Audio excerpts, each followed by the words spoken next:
បាទស្រីបងប្អូនទាំងអស់គ្នាស្វាគមន៍ម្ដងទៀតមកកាន់ Channel ដងពួរសូមប្រាប់ទៅកាន់បងប្អូនទាំងអស់គ្នា Channel មួយនេះគឺប្រោតទៅលើការសម្រាយនឹងជាប្រភេទលក្ខណៈ Novel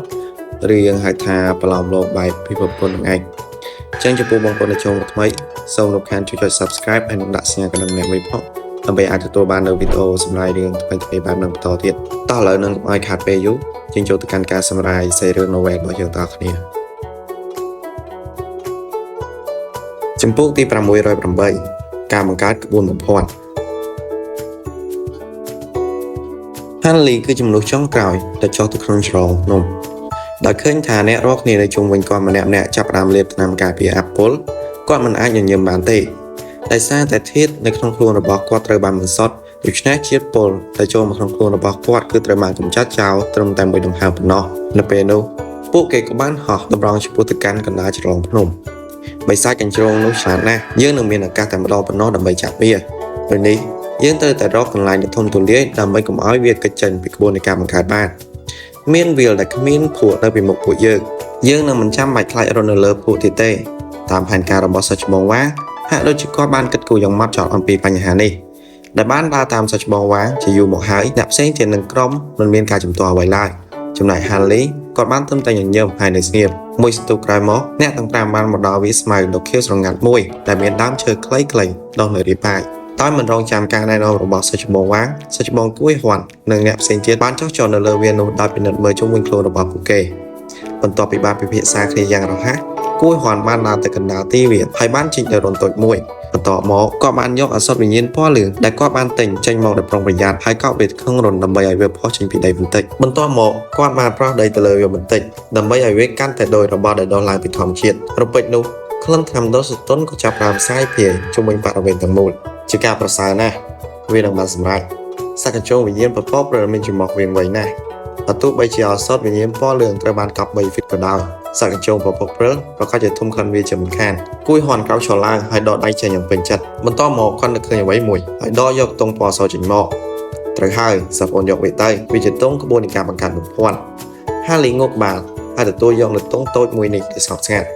នៅពេលនោះសាច់ច្បងវាក៏បានចាប់ផ្ដើមសង្ខេបអំពីផែនការនេះក៏បាននិយាយយ៉ាងមើលមាត់ថាក្នុងពេលបន្តិចទៀតមនុស្សគ្រប់គ្នានឹងចាប់ផ្ដើមធ្វើការរៀងៗខ្លួននៅពេលដែលជ្រងវិស័យនោះលេចឡើងពួកយើងទាំងអស់គ្នាត្រូវប្រើទង់នៃការបង្កើតនៅពេលតែមួយជាមួយគ្នាហើយដាក់ការបង្កើតក្បួននៃការបំផាត់ខ្ញុំជឿជាក់ថាដោយសារសត្វកញ្ជ្រោងវិញ្ញាណប្រពប្រទើបតែបានខ្លាចជាសត្វអារក្សអ្នកផ្សេងទៀតបានងក់ក្បាលយល់ស្រកមុនពេលដែលឡើងទៅលើឧបករណ៍វេទមន្តហោះហើររបស់ពួកគេទាំងអស់បានបណ្ដែតដោយគ្មានចលនាប្រហែល150 ម៉ែត្រពីលើអាកាសជាមួយនឹងទង់នៅក្នុងដៃរបស់ពួកគេម្នាក់បានប្រើវិធីគន្ធាទៀតដើម្បីលាក់បាំងខ្លួនរបស់ពួកគេនៅក្នុងការរងចាំដោយសារតែរឿងនេះបានជាប់ពាក់ព័ន្ធទៅនឹងថ្មវិញ្ញាណដ៏ច្រើនបែបនេះគួយហ៊ាននឹងអ្នកផ្សេងទៀតហាក់មានការភ័យព្រួយយ៉ាងខ្លាំងខណៈពេលដែលពួកគេសម្លឹងមើលទៅខាងក្រោមដោយមិនមានការព្រិចភ្នែកសូម្បីតែសិស្សបងវាងក៏បានមានតពុកយ៉ាងតានតឹងខណៈពេលដែលភ្នែករបស់គាត់កំពុងតែផ្ដោតអារម្មណ៍យ៉ាងខ្លាំងផងដែរផ្ទុយទៅវិញហាលីមានភាពស្ងប់ស្ងាត់បំផុតក្នុងចំណោមពួកគេគាត់កាន់ទង់ពណ៌សនៅក្នុងដៃម្ខាងស្របពេលដែលគាត់ក្រឡេកមើលជុំវិញតាមពិតទៅហាលីបានស្រោបថាមពលខាងវិញ្ញាណរបស់គាត់រួចទៅហើយនៅលើផ្ទៃដី1 គីឡូម៉ែត្រជុំវិញពួកគេគាត់នឹងដឹងមុនថាតើមានខ្យល់បក់ឬមានកំពតព្រៃណាដែលញ័រដែរឬទេតំបន់នេះមានភាពស្ងប់ស្ងាត់យ៉ាងខ្លាំងខណៈពេលដែល2 ម៉ោងកន្លងផុតទៅក៏របស់គួយហ៊ុនក៏ចាប់ផ្ដើមឈឺនៅពេលដែលគាត់ឈរនៅលើឧបករណ៍វេទមន្តរបស់គាត់ដោយសារតែការមើលជាបន្តបន្ទាប់របស់គាត់ទៅខាងក្រៅតើម៉ូរបស់គាត់បានបង្ហាញអំពីភាពអត់ធ្មត់ក៏បានក្រឡេកមើលទៅសិស្សបងវាហើយគិតចង់និយាយអ្វីមួយទៅកាន់គាត់តែបន្ទាប់ពីការស្ទាក់ស្ទើរបន្តិចគាត់បានបិទមាត់របស់ខ្លួនឯងវិញគ្មានអ្វីត្រូវតូចតាចឡើយបើទោះបីជាពួកគេត្រូវរងចាំមួយរយៈទៀតក៏ដោយទាំងអស់នេះគឺដើម្បីចាប់យកនៅបិសាចកញ្ជ្រោងវិញ្ញាណបន្ទាប់ពី1 ម៉ោងទៀតបានកន្លងផុតទៅក្រុមទាំងមូលបានចាប់ផ្ដើមមានអារម្មណ៍ថប់បារម្ភចំពោះហានលីវិញការបញ្ចេញមតិរបស់គាត់ចាប់ផ្ដើមរំពោះរង្គើនៅពេលដែលគាត់បានសម្លឹងមើលទៅលើដើមឈើដែលដុះនៅក្បែរនោះពេលនោះគួយហ៊ានមិនអាចធ្វើអ្វីបានឡើយក៏បានលើកបបោមករបស់គាត់ហើយហេបនឹងនិយាយអ្វីមួយនៅពេលដែលគាត់បានលើសំឡេងត្រជាក់របស់ហានលីតាមរយៈការបញ្ចូលសំឡេងថាប្រយ័ត្នកញ្ជ្រោងបិសាចបានបណ្ដោះហើយវាកំពុងលាក់ខ្លួននៅក្នុងព្រៃកុំបំភ័យវាឲ្យសោះ3 អ្នកផ្សេងទៀតក៏បានលើការបញ្ចូលសំឡេងរបស់ហានលីផងដែរជាការឆ្លើយតបពួកគេទាំងអស់បានក្រឡេកមើលទៅលើកំពតខាងលិចទើបដឹងថាគ្មានអ្វីចម្លែកអាចត្រូវបានគេមើលឃើញនោះទេពួកគេមិនអាចធ្វើអ្វីបានឡើយក្រៅពីមានការសង្ស័យចំពោះពាក្យសម្ដីរបស់ហានលីប៉ុន្តែអាកប្បកិរិយាធន់ទ្រាំរបស់ពួកគេបានខ្លាចទៅជាការប្រុងប្រយ័ត្នម្ដងទៀតមួយសន្ទុះក្រោយមក ភាពឆាប់រហ័សក៏លេចចេញពីផ្នែករបស់ពួកគេសត្វកញ្ជងពពកព្រើលសតូចមួយបានដើរយឺតចេញពីកំពតព្រៃនោះវាបានក្រវីក្បាលរបស់វាទៅតាមជំហាននីមួយៗហើយកន្ទុយរបស់វាក៏វីម្ដងម្កាលក្នុងការរំពឹងទុកដល់ក្តីសង្ឃឹមវាមើលទៅគួរឲ្យស្រឡាញ់ខ្លាំងណាស់ពេលឃើញម៉ាត់នេះអ្នកទាំង4អ្នកផ្សេងទៀតមានការប្រុងប្រយ័ត្ននិងភ័យខ្លាចដោយបានកាន់ទងនៅក្នុងដៃរបស់ពួកគេយ៉ាងណែនកញ្ជងពណ៌សមិនបានក្រឡេកមើលអ្នកទាំង5ទេបន្ទាប់ពីមើលឃើញថាគ្មានអ្វីចម្លែកនៅជុំវិញខ្លួនរបស់វាកាន់តែមានភាពក្លាហានបន្តិចហើយបានចាប់ផ្ដើមដើរដោយស្ងៀមស្ងាត់ទៅកាន់ទិសដៅដែលមានអសរវិញ្ញាណពណ៌លឿងទោះជាយ៉ាងណាក៏ដោយនៅពេលដែលវាទៅដល់ចម្ងាយប្រហែល30ម៉ែត្រពីអសរវិញ្ញាណពណ៌លឿងវាសត្វតែឈប់ហើយច្រមុះពណ៌ផ្កាឈូកតូចរបស់វាសត្វតែបានស្រូបផ្លិនទៅលើអាកាសដាននៃការសង្ស័យបានភ្លឺចេញពីភ្នែករបស់វាហាក់ដូចជាបានរកឃើញអ្វីមួយចម្លែករឿងនេះបានធ្វើឲ្យសាច់ច្បងបាត់បង់នូវភាពស្ងប់ស្ងាត់ហើយបានស្រែកខ្លាំងៗថាបង្កើតក្បួនឥឡូវនេះទង់នៃការបង្កើតរបស់គាត់បានធ្លាក់ចុះមកដីនៅក្នុងពន្លឺពណ៌លឿង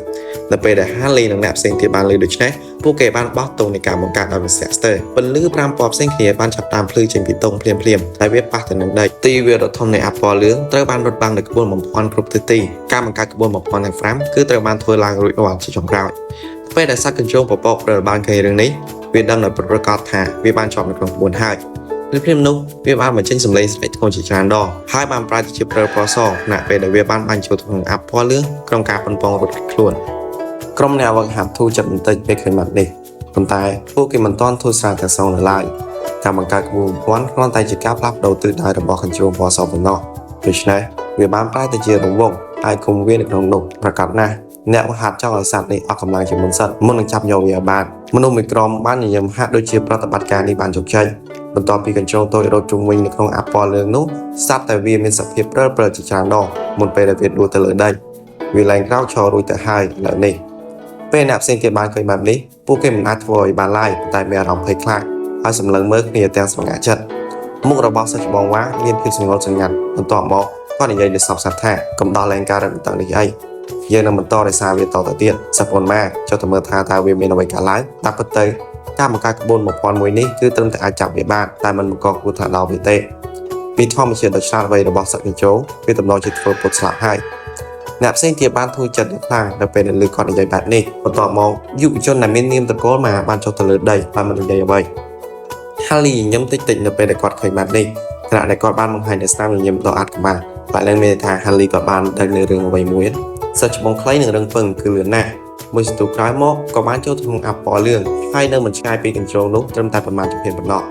គាត់បានចាប់កន្ទុយកញ្ជងពណ៌សដោយប្រុងប្រយ័ត្នហើយអង្រួនវាជាច្រើនដងជាលទ្ធផលកញ្ជងពណ៌សមិនឆ្លើយតបដូចជាស្លាប់ពិតប្រាកដដោយមើលឃើញបែបនេះយុវជនដែលមាននាមត្រកូលម៉ាមានអារម្មណ៍ភ័យសន្សើមបន្តិចហើយបានដាក់តជារបស់គាត់ទៅនឹងទ្រូងរបស់សត្វនោះកន្លែងហ្នឹងមានន័យថាគាត់ស្ដាប់ជីបចរទៅលើសត្វកញ្ជងហ្នឹងថាវានៅមានឋានទឹកអត់ដូចពេទ្យចឹង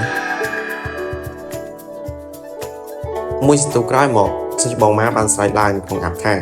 ាសាច់ច្បងវ៉ាប្រញាប់ចុះមករាងកាយរបស់កញ្ជងបិសាចនេះគឺត្រជាក់ពេកហើយប្រហែលជាបេះដូងរបស់វាឈប់លោតទៅហើយមិនអាចទៅរួចទេសាច់ច្បងវ៉ាមិនអាចធ្វើឲ្យបានឡើយក្រៅពីការផ្លាស់ប្ដូរនៃការបញ្ចេញទេរបស់គាត់គួយហួមបាននិយាយទាំងឃើញថាសាច់ច្បងសូមដោះការបង្កើតក្បួននេះចេញហើយពិនិត្យមើលវាទៅថាពលវិញ្ញាណរបស់យើងមិនអាចរក្សាការរំលឹកនេះបានយូរជាងនេះទេអ្នកវឹកហាត់ដែលមាននាមតកោស៊ីបាននៅស្ងៀមប៉ុន្តែដាននៃការព្រួយបារម្ភបានលេចឡើងក្នុងផ្ទៃរបស់គាត់សារៈនឹងមិនមានតម្លៃច្រើនទេបើមិនជាវាស្លាប់បន្ទាប់ពីស្ទាក់ស្ទើរមួយសន្ទុះសាច់ច្បងវ៉ាបានងក់ក្បាលហើយនិយាយថាល្អយើងដោះការបង្កើតក្បួននេះចេញបន្ទាប់ពីសិស្សប្អូនម៉ាបានចាប់នៅសត្វវិញ្ញាណនេះរួចហើយនៅពេលដែល Harley ឮបែបនេះគាត់បានបង្ហាញចការរបស់គាត់ដោយស្ងប់ស្ងាត់ប៉ុន្តែគាត់មិនបានបង្ហាញអំពីការប្រឆាំងអ្វីឡើយតែប៉ុន្តែកន្លែងហ្នឹង Harley គាត់ដឹងថាសាច់កញ្ជងនោះវាធ្វើពុតស្លាប់ទេតែគាត់ចាំមើលចឹងចាំមើលថា4នាក់ហ្នឹងគាត់ធ្វើមកជាមួយនឹងសត្វហ្នឹង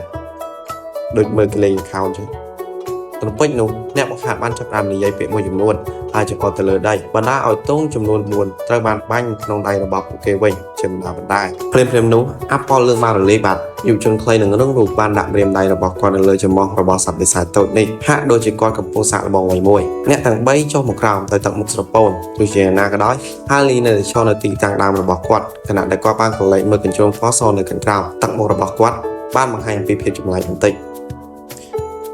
បានឲ្យបងប្អូនទាំងគ្នាឥឡូវនេះសាច់រឿងរបស់យើងបានឈានមកដល់ទីបញ្ចប់ហើយចឹងខ្ញុំសូមបញ្ចប់នៅភាពរបស់យើងទៅប៉ុណ្្នឹងសិនហើយកុំបារម្ភចំពោះបញ្ហានីតិខ្លីនៅពេលរសៀលឬក៏ពេលល្ងាចខ្ញុំចេញមកភាគទៀតជួបទៅកាន់បងប្អូនទាំងគ្នាមានតែមួយថ្ងៃនេះចេញពីភាគ ឬក៏អាចឈានទៅដល់3ភាគទៀតនោះអូខេនៅបងប្អូនទាំងគ្នាអរគុណច្រើនសម្រាប់ការតាមដាននិងទស្សនាហើយយើងជួបគ្នាបន្តពីភាពបន្ត